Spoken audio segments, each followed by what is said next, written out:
instrucción. Está dirigida a una congregación que se había establecido sobre los mejores cimientos y que había disfrutado de la mejor enseñanza y ejemplo posible.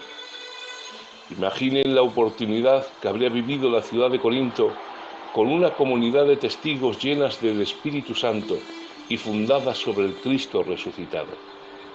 Pero hermanos, en vez de victoria había tragedia, en vez de testimonio había deshonra. La Biblia nos dice que era una iglesia inmadura, que no había crecido ni se había desarrollado. En el capítulo 3, verso 1, Pablo escribe: de manera que yo, hermanos, no pude hablaros como espirituales, sino como carnales, como a niños en Cristo. No solamente era una iglesia inmadura, la iglesia toleraba la inmoralidad en su seno. Pablo estaba conmocionado al ver que un miembro vivía en tal inmoralidad, de tal forma que ni aun los paganos ni los incrédulos hacían lo que hacía este hombre. Por eso, en 1 Corintios 5:1 dice: ciertamente se oye que hay entre vosotros inmoralidad, y una inmoralidad tal que ni aun entre los gentiles se tolera, tanto que hay quien comete incesto. Y dice en el verso 2: vosotros estáis inflados de soberbia. ¿No habría sido preferible llorar para que el que ha cometido semejante acción fuera expulsado de vosotros? Pero no solamente eso, la herejía estaba infiltrada en la iglesia. La doctrina de la resurrección había sido puesta en tela de juicio por algunos miembros de la congregación. Por eso dice en 1 Corintios 15:12, ¿cómo dicen algunos entre vosotros que no hay resurrección de entre los muertos? En la segunda carta a los Corintios, Pablo se lamenta de que ya no eran una virgen pura que se había desposado por Cristo. Por eso dice en el verso 3 del capítulo 11 de 2 de Corintios: pero me temo que así como la serpiente con su astucia engañó a Eva, de alguna manera vuestros pensamientos se hayan extraviado de la sencillez y la pureza que debéis a Cristo. Así que Pablo está escribiendo afligido a una iglesia a la que había dedicado mucho tiempo, esfuerzos y enseñanzas. Una iglesia que estaba detenida en su desarrollo, carismática en sus prácticas, inmoral en su forma de vivir y herética en su doctrina. Desgraciadamente, a pesar de las 2 cartas que Pablo escribió, de las muchas exhortaciones y preocupaciones, Pablo no tuvo éxito. El conocimiento limitado que tenemos de la iglesia de Corinto nos muestra una asamblea que continuó en la misma línea descrita en las epístolas y que eventualmente murió con su ciudad.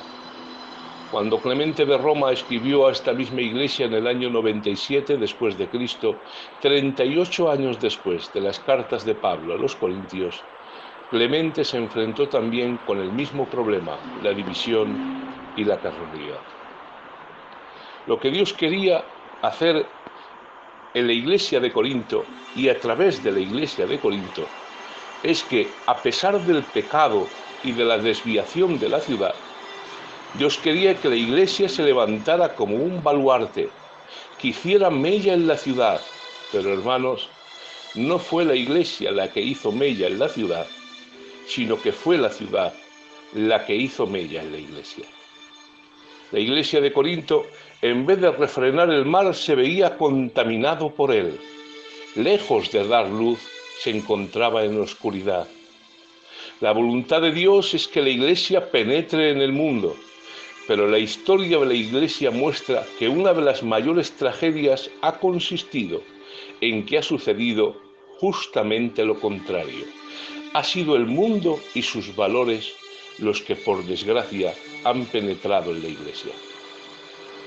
La Biblia nos dice en Romanos capítulo 12, verso 2: no os conforméis a este siglo, sino transformaos por medio de la renovación de vuestro entendimiento, para que comprobéis cuál sea la voluntad de Dios agradable y perfecta. Pero mirad lo que dice en otras versiones: no viváis conforme a los criterios del tiempo presente. Por el contrario, cambiad vuestra manera de pensar, para que así cambie vuestra manera de vivir, y lleguéis a conocer la voluntad de Dios, es decir, lo que es bueno, lo que es grato y lo que es perfecto. Otra versión dice, y no vivan ya como vive todo el mundo. Al contrario, cambien de manera de ser y de pensar. Así podrán saber qué es lo que Dios quiere, es decir, todo lo que es bueno, agradable y perfecto. Otra versión maravillosa dice, no vivan según el modelo de este mundo. Mejor dejen que Dios cambie su vida con una nueva manera de pensar. Otra versión dice, no sigan la corriente del mundo en el que vivimos, sino más bien transfórmense a partir de una renovación interior. Y otra versión dice, no os amoldéis a los usos y costumbres propios de este mundo, más bien procurar que vuestra mente renovada opere la transformación de vuestra personalidad para que lleguéis a comprobar lo buena, grata y perfecta que es la voluntad de Dios. Amén a su palabra. Cuando la Biblia habla de mundo, se está refiriendo a la sociedad que nos toca vivir, sociedad que, como sabemos, está ajena del gobierno de Dios y de los valores de su reino. Los cristianos que estamos viviendo en el mundo nos encontramos en la tensión y nos enfrentamos a la realidad de que no somos del mundo, pero estamos viviendo en él. Lo que hoy en día llamamos cultura tiene que ver con la escala de valores que adopta un pueblo, valores que determinan un estilo de vida. Por eso la cultura se refleja en el lenguaje, en el arte, en las ciencias, en las creencias, en las normas de conducta. La secularización de la Iglesia se produce cuando los valores del mundo y de su cultura son adoptados por la Iglesia. Eso sí, convenientemente cubiertos por un barniz religioso que se introduce de esta forma en su forma de pensar y en su modo de vida. El resultado de este proceso es que al acomodarse al mundo, la Iglesia pierde la capacidad de discernir la voluntad de Dios. Se deja de escuchar su voz y empezamos a escuchar a nuestro propio corazón y a nuestros propios deseos. Hay unos pasajes que nos habla de la relación de la Iglesia con el mundo en Mateo 5, 13 al 16. Vosotros sois la sal de la tierra, pero si la sal se ha vuelto insípida, ¿con qué será o se hará salada otra vez? Ya para nada sirve, sino para ser echada fuera y hollada por los hombres. Vosotros sois la luz del mundo.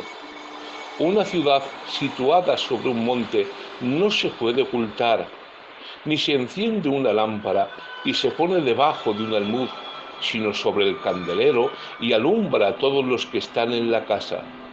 Así alumbre vuestra luz ante los hombres para que vean vuestras buenas obras y glorifiquen a vuestro Padre que está en el cielo. Según estos versos de las Escrituras, podemos desatender nuestro llamado de dos modos diferentes. Jesús dice que la sal puede perder su sabor. Sin embargo, es bien conocido, de acuerdo a la química, que la sal, que está compuesta por cloruro de sodio, es imposible que deje de saber salada. Vuelvo a repetir, cuando Jesús dice la sal pierde su sabor, sin embargo, de acuerdo a la química, es bien conocido que la sal, que está compuesta de cloruro de sodio, siempre sabe salada. Entonces, ¿cómo puede perder la sal su sabor? ¿Jesús se equivocó? Mirad, todo viene según las costumbres de la época. En aquella época, los judíos tenían la costumbre de colocar una gran cantidad de sal en un cuarto, cuyo piso era de tierra. Ustedes también saben que la sal normalmente se sacaba del mar muerto. Se permitían como una especie de lagunas o pequeñas piscinas donde el sol evaporaba el agua y quedaba la sal. Pero claro, esa sal estaba primero mojada y después estaba impura, porque había muchas cosas mezcladas. ¿Qué hacían los judíos? Cogían esa sal y la extendían en un cuarto cuyo piso era de tierra. Cada cierto tiempo la removían para que se secase. Después de un tiempo, la sal que había estado en contacto con la tierra se deterioraba, se tornaba húmeda, amarga y corrompida. Era la capa superior de la sal de aquella habitación la que se recogía y se utilizaba para el consumo o para ser vendida o traficar con ella. Pero vuelvo a decir, la sal que había quedado en contacto con la tierra tomaba la humedad de toda la sal del entorno, también la humedad de la tierra donde se encontraba, se mezclaba, se ensuciaba y se corrompía. Esta sal se volvía amarga, pero se volvía amarga por un motivo, y era por la mezcla que tenía de tierra, de suciedad y de diversas sustancias. Se volvía como unas placas, y esta sal no se podía vender ni tampoco utilizar. Entonces, ¿qué hacían con ella? No podían tirarla al campo, porque ustedes saben que si en la tierra se echa sal, ésta se vuelve estéril. Entonces, ¿qué hacían con ella?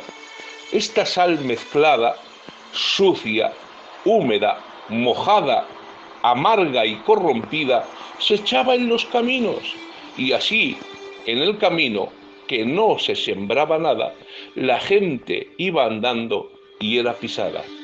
¿Por qué? Porque era el único lugar donde podían tirarla, y así se cumple la palabra. La sal era hollada y pisada por los hombres. El único motivo por el cual la sal perdía su sabor era porque estaba mezclada con impurezas y con suciedad. Es como que usted intenta probar sal con tierra y suciedad. No puede probarla. La sal ha perdido su sabor. Así es lo que Jesús quería transmitirnos.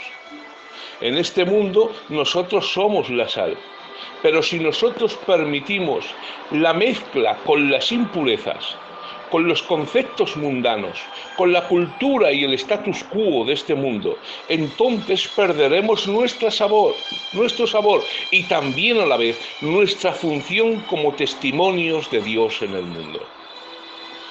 Por eso, la primera manera de desatender nuestro llamado es conformándonos al mundo. Vosotros sois la sal de la tierra.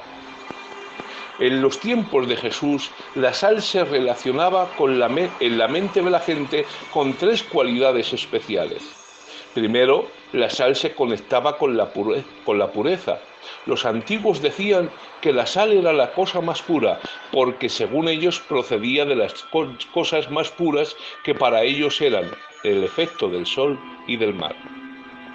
Una de las características del mundo en la época que vivimos es que este mundo ha bajado o rebajado los niveles de honradez, de diligencia, de responsabilidad, los niveles morales, porque todo esto tiende a reducirse. Pero, Iglesia de Jesucristo, te quiero presentar otra forma de vida. El cristiano debe de ser una persona que mantenga bien alto su nivel de pureza en medio de un mundo corrompido. Alto su nivel de pureza en su manera de hablar, en su conducta, en su forma de hablar, en su forma de vestir. Ningún cristiano puede salirse de los niveles de la honradez bíblica. Ningún cristiano puede pensar con ligereza en reducir los niveles morales en un mundo en el que en las calles de cualquier gran ciudad se induce deliberadamente al pecado. Ningún cristiano nos podemos permitir los gestos o los términos soeces que son a menudo parte de muchas conversaciones. El cristiano no nos podemos retirar del mundo, pero debe, como decía Santiago, guardarse sin mancha del mundo.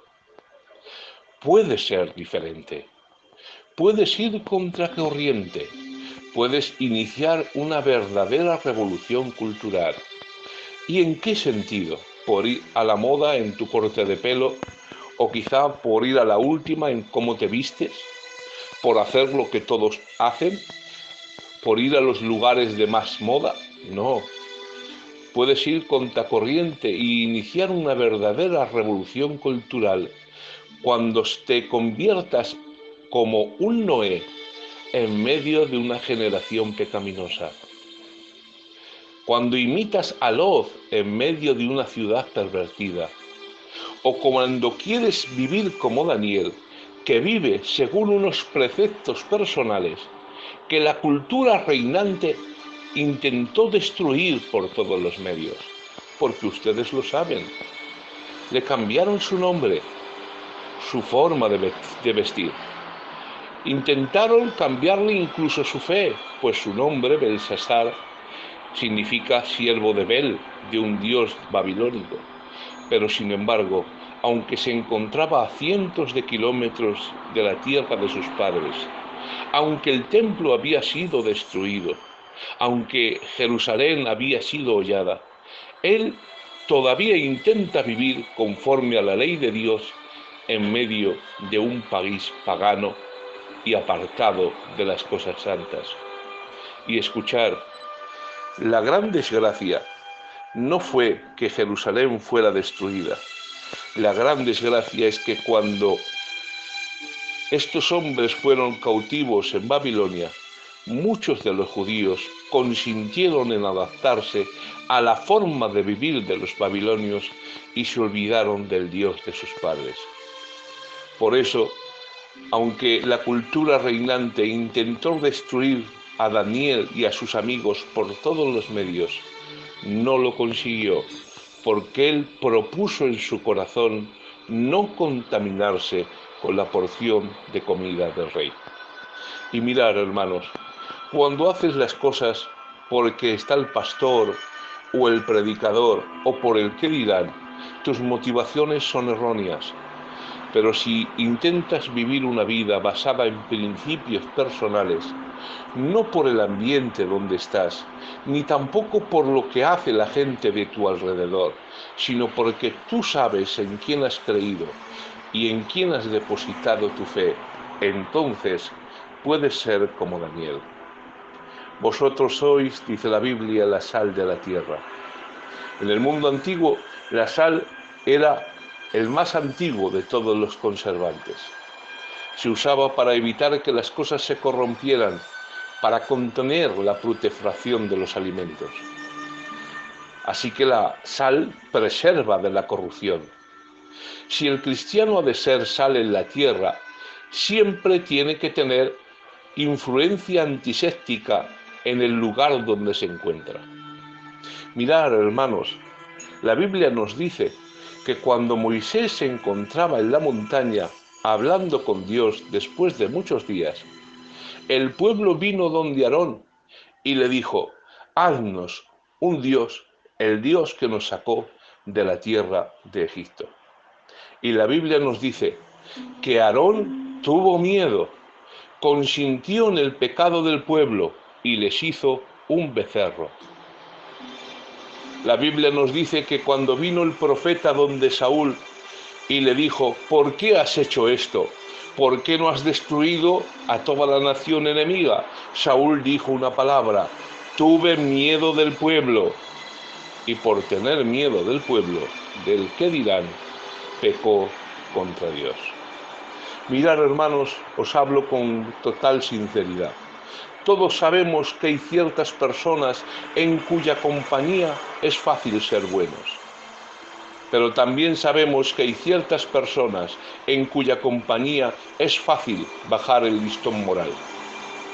Hay ciertas personas en cuya presencia se podría contar sin reparos algún tipo de historia que no procede. Pero hay otras personas a las que jamás se te pasaría por la cabeza el contar esa misma historia que no procede. ¿Y por qué? porque hay personas en medio de nuestro pueblo que preservan la santidad y la moralidad. Tienen influencia antiséptica, impide que lo que está a su alrededor se corrompa.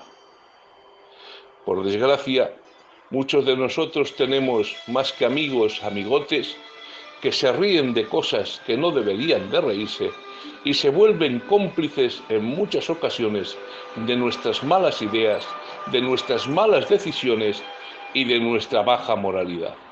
Sin embargo, gloria a Dios que todavía hay hombres y mujeres que cuando ellos se encuentran presentes, el nivel de moralidad sube y se eleva. Te quiero presentar otra forma de vida. El cristiano debe de tener una labor antiséptica, purificadora en medio del lugar donde se encuentre. Debemos de ser personas que con nuestra presencia excluya la corrupción y haga a los demás más fácil ser limpios. En Hechos capítulo 20, verso 28, el apóstol Pablo habla a los obreros de la iglesia en Éfeso y mirar qué terribles palabras. Por lo tanto, mirad por vosotros, dijo Pablo, y por todo el rebaño en que el Espíritu Santo os ha puesto por obispos, para apacentar la iglesia del Señor, la cual él ganó por su propia sangre. Porque yo sé que después de mi partida entrarán en medio de vosotros lobos rapaces que no perdonarán al rebaño. Pero escuchad bien lo que digo. Pablo les está avisando a los obreros de un mal que iba a venir, que iban a venir lobos que no perdonarían al rebaño. Pero quedaos con esta frase. Porque yo sé, dice Pablo, que después de mi partida entrarán en medio de vosotros lobos rapaces que no perdonarán al rebaño. Van a venir lobos, pero vendrán después de mi partida, porque mientras yo esté aquí, yo no permito que ningún lobo haga daño a las ovejas del Señor. Qué terrible palabra, qué maravillosa expresión de Pablo. Sabía el mal que iba a venir, sabía el daño que se iba a producir, pero él dice, no va a pasar mientras yo esté aquí. Pasará después de mi partida, cuando yo me vaya, cuando yo no esté. Mirad, hermanos, cuento un testimonio que quizá está muy adaptado a nuestro pueblo, pero que por desgracia es muy real. Me contaba hace años un obrero de un ancianico, siervo del Señor, que era el más anciano de una iglesia en un pueblo. Y este obrero me contaba el testimonio de este hombre anciano. ¿Y saben lo que me dijo? Dice, Raúl, de verdad que el tío fulano, que era predicador, predicaba muy mal. Predicaba fatal, no sabía predicar, Raúl. Pero me dijo una frase que me impactó.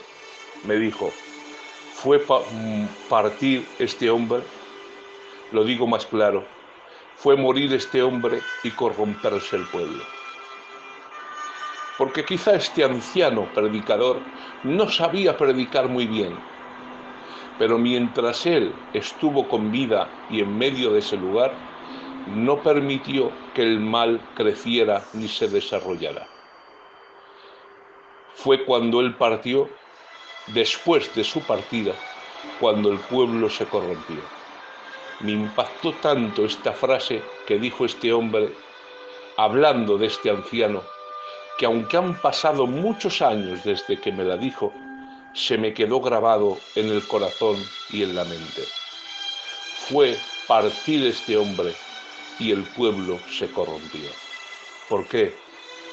Porque vosotros sois la sal de la tierra. La Biblia nos dice, vosotros sois la sal de la tierra.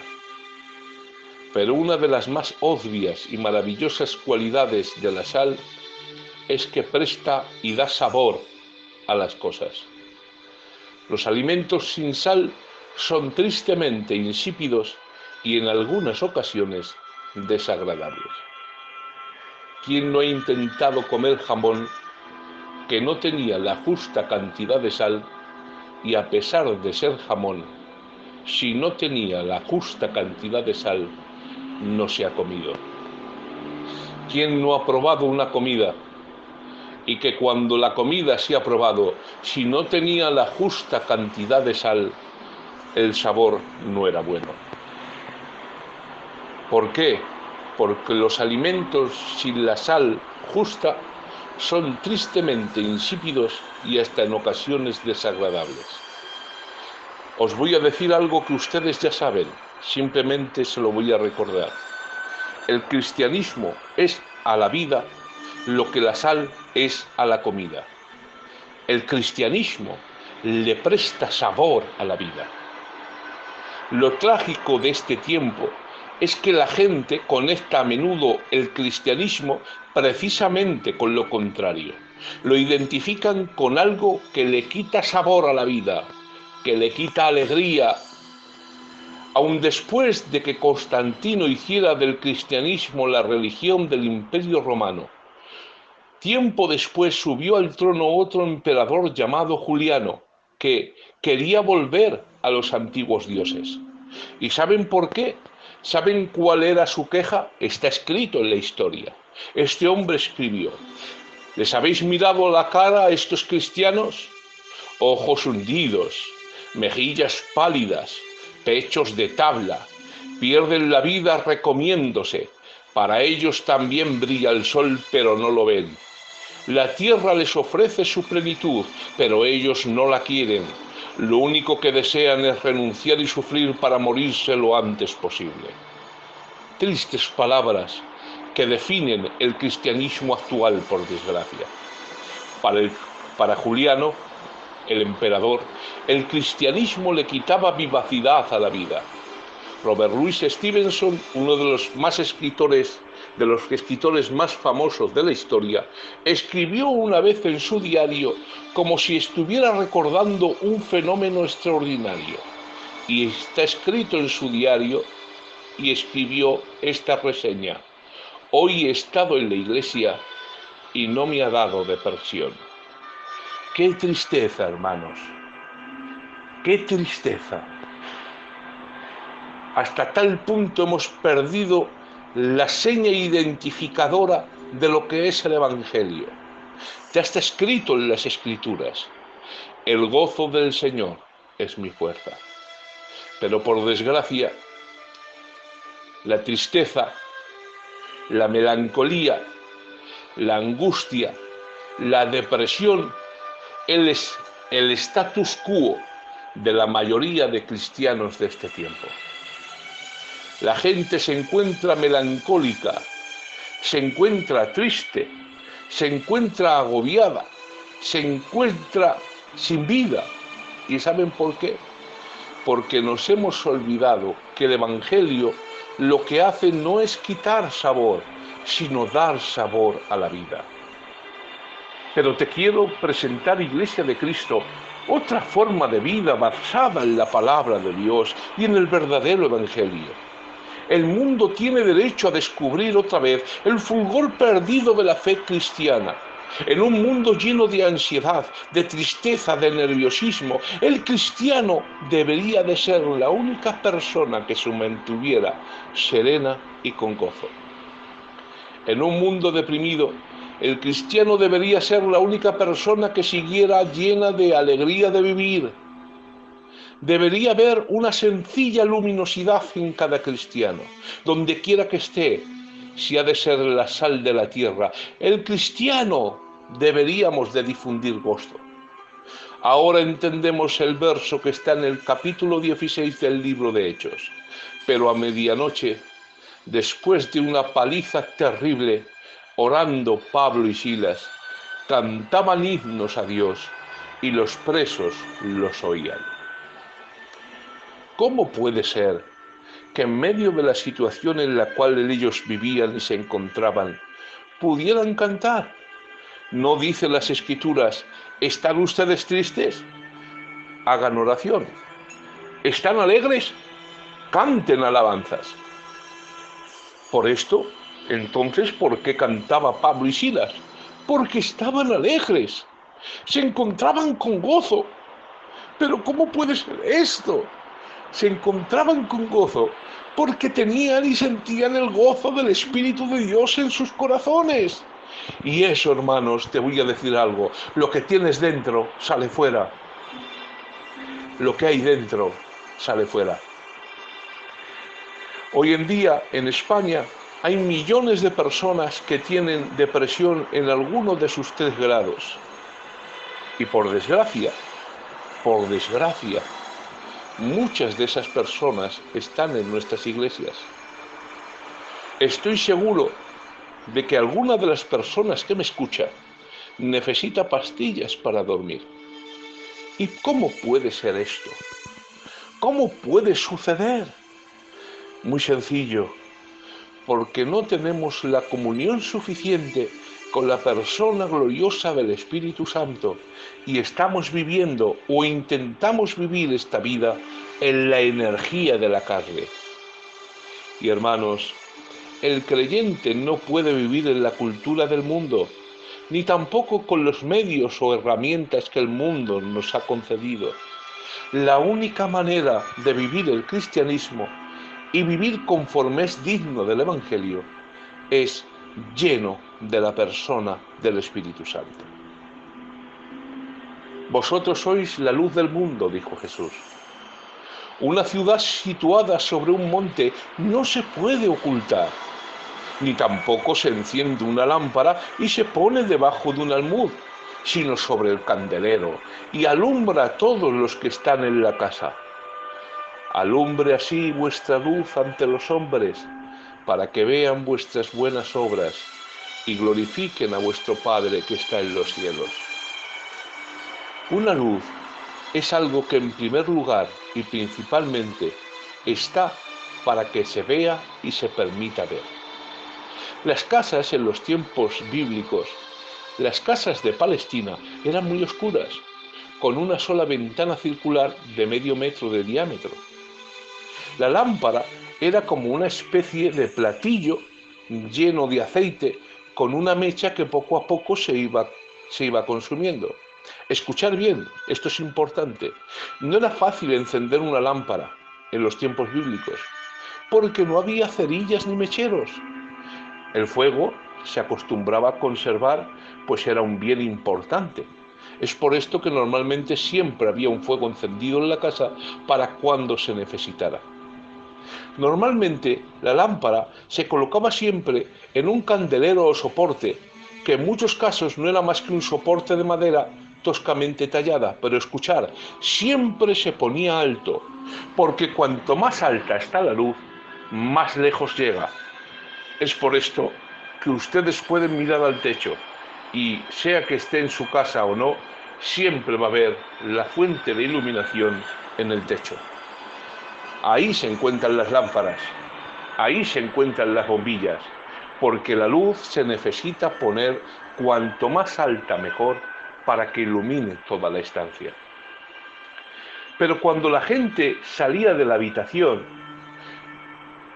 por seguridad, quitaban la lámpara del candelero y la ponían debajo de un cajón de arcilla para medir el grano, para que siguiera ardiendo sin riesgo hasta que volviera alguien.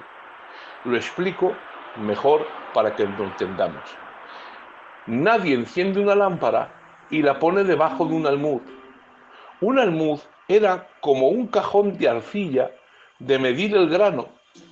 Pero claro, cuando alguien se iba de la habitación o de la casa, no podían dejar un fuego encendido sin que nadie estuviera allí, porque podía ser un peligro. No se puede dejar un fuego prendido sin que alguien vigile.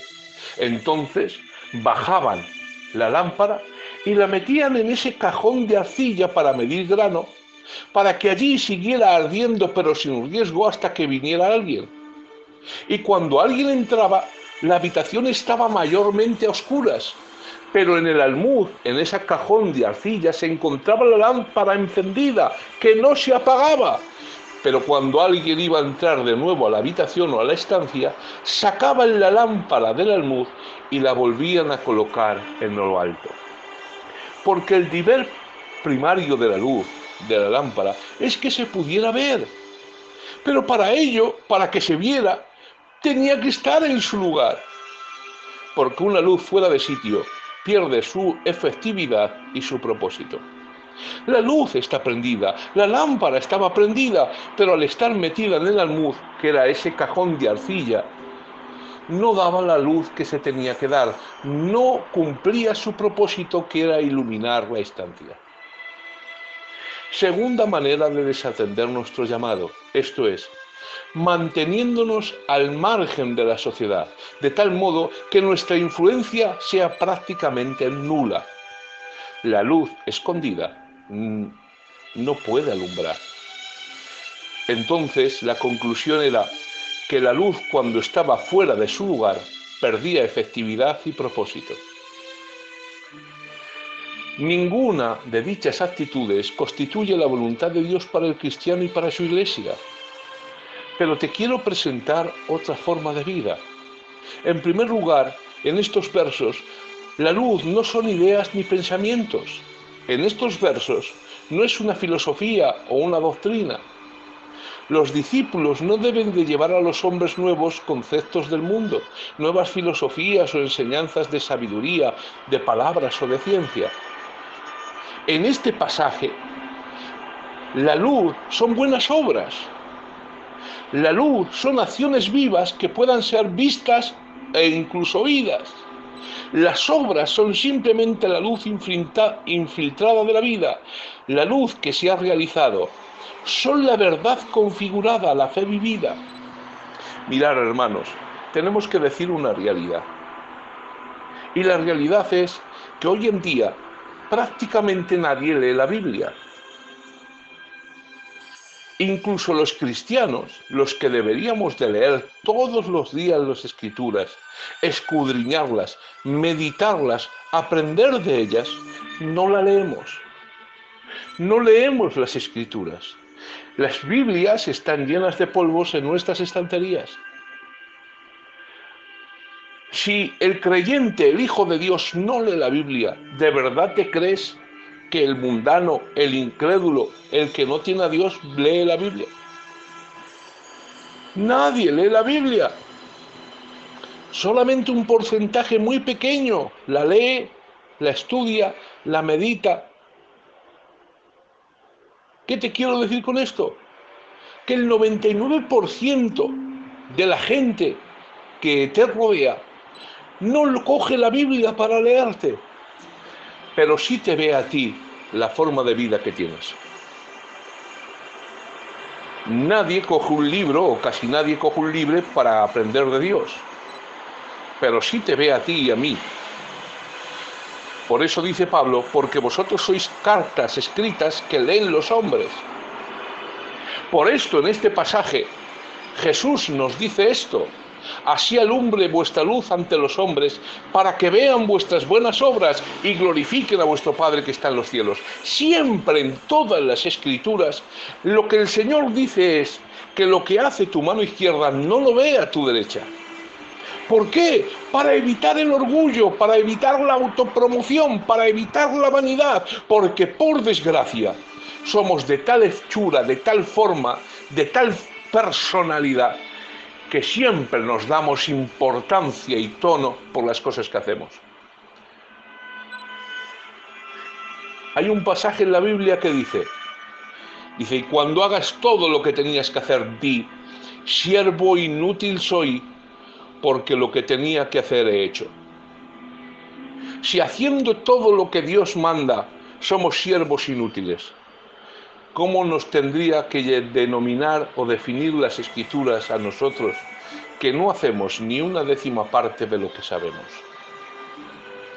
No llegamos ni al nivel de ser un siervo inútil. Pero aquí no está hablando de eso. Aquí no está hablando de que lo que haga tu mano derecha no lo sepa tu izquierda. Aquí lo que está diciendo es que debemos de tener una perspectiva clara Y no es gloriarnos de nuestras obras ni de nuestros méritos, sino que la obra y el mérito deben de servir para identificar al Dios que tenemos y al Cristo que nos ha salvado. Por eso, cuando el creyente practica o pone por obra lo que el Señor le dice, y éste lo manifiesta, no como una manera de autopromoción, ni de fomentar su ego, su vanidad, ni su orgullo, sino una manera de glorificar al Cristo que lo ha salvado y le ha sacado del lodo cenagoso. Esa va a ser la Biblia que miles de personas van a ver diariamente. Vuelvo a repetir, la gente no lee la Biblia, no conoce a Dios. Pero cuando tú pones por práctica lo que Dios te dice que debes de hacer, eso es lo que queda en la retina, en la mente y en el corazón de los que nos rodean. Queremos transmitir a un mundo perdido un gozo de salvación que nosotros no sentimos. Queremos decir que Cristo es suficiente para vivir en este mundo cuando la gente, cuando nos ve depresivos, tristes, melancólicos y llenos de ansiedad y de miedo. No marcamos la diferencia, no estamos a la altura de lo que alardeamos predicar ni anunciar, porque nuestras obras no se corresponden con lo que nosotros estamos anunciando. Es por esto que la Iglesia ha perdido poder. Es por esto que la Iglesia ha perdido respaldo. Porque no vivimos lo que sabemos en la medida de las fuerzas que tenemos.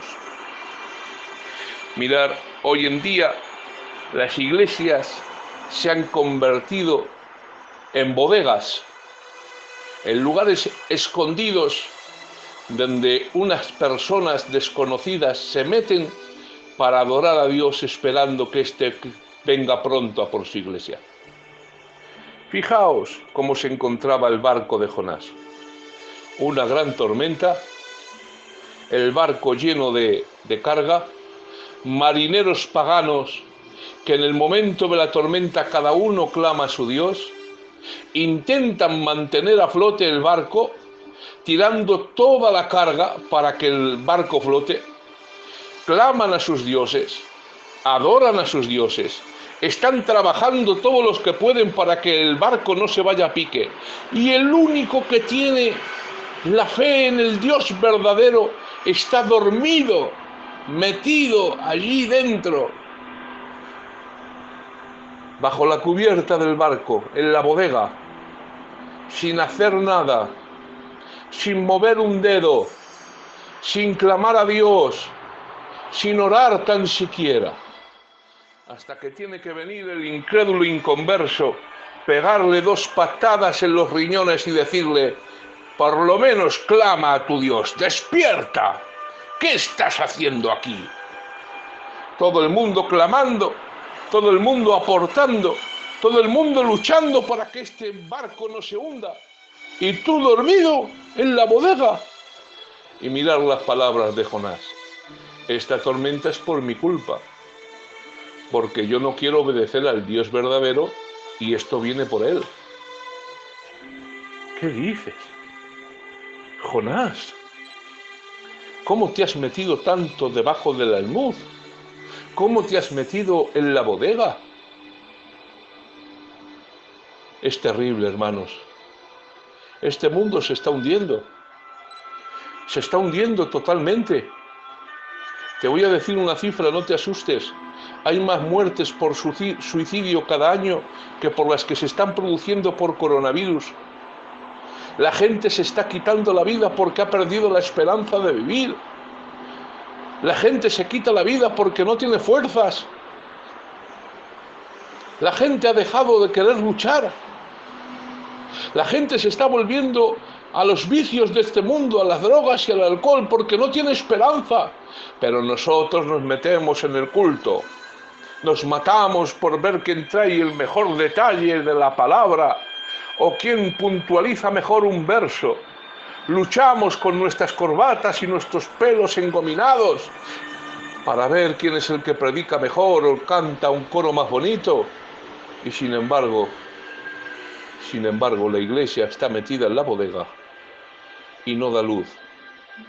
No da luz a la familia, no da luz a los hijos, no da luz al matrimonio, no da luz porque nos hemos olvidado de dar luz. Mirad, hermanos, es algo real. Es tiempo que el juicio comience por la casa de Dios, así lo dice la Biblia. Estamos viviendo un tipo de evangelio que se aleja muchísimo del estándar del evangelio, del estándar de las escrituras.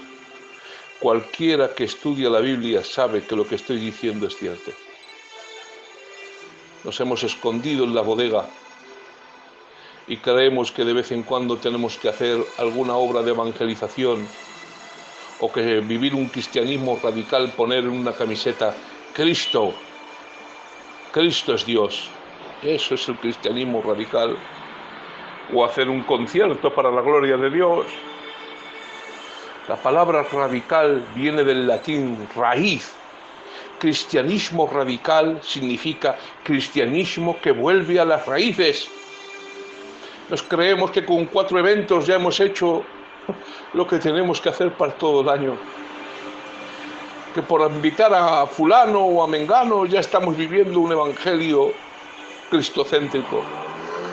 Y hermanos, todavía seguimos metidos ahí en la bodega. Este mundo se está hundiendo. Todos los inconversos a su forma están intentando que el barco se mantenga a flote. Sin embargo, nosotros los cristianos nos hemos olvidado del barco. Solo queremos que Cristo venga. Y nos hemos olvidado de testificar, de evangelizar, de discipular, de vivir vida cristiana. Hace tiempo le preguntaron a una mujer de África, con esto termino, cómo evangelizaban allí en su país, en África. ¿Qué métodos o formas o maneras utilizaban para evangelizar? Quizá daban dinero, hacían convenciones, repartían tratados y decían no, allí en África no hacemos eso. Cuando queremos evangelizar en alguna aldea, mandamos 2 matrimonios cristianos con sus familias y ellos empiezan a vivir el evangelio según las escrituras y al poco tiempo la gente, al verles diferente, empiezan a indagar por qué son diferentes viviendo las mismas circunstancias que estamos viviendo todos. Dice, y esa es la forma que tenemos de evangelizar en África. No pagamos dinero, no damos panfletos. El testimonio de las vidas cambiadas. Las buenas obras, en suma, la vida cristiana activa que fluye constantemente de un creyente que ha sido transformado y que es dominado por el Espíritu Santo. La Iglesia debe de vivir por la gracia de Dios y en el poder del Espíritu Santo, en el nuevo orden de Dios. El creyente debe de influir en su entorno y cambiarlo. El creyente tiene que ser diferente. Atrévete a ser diferente. Que Dios te bendiga mucho, que Dios te colme de bendiciones y que la gracia de Jesús esté contigo y en tu casa. Dios os bendiga mucho.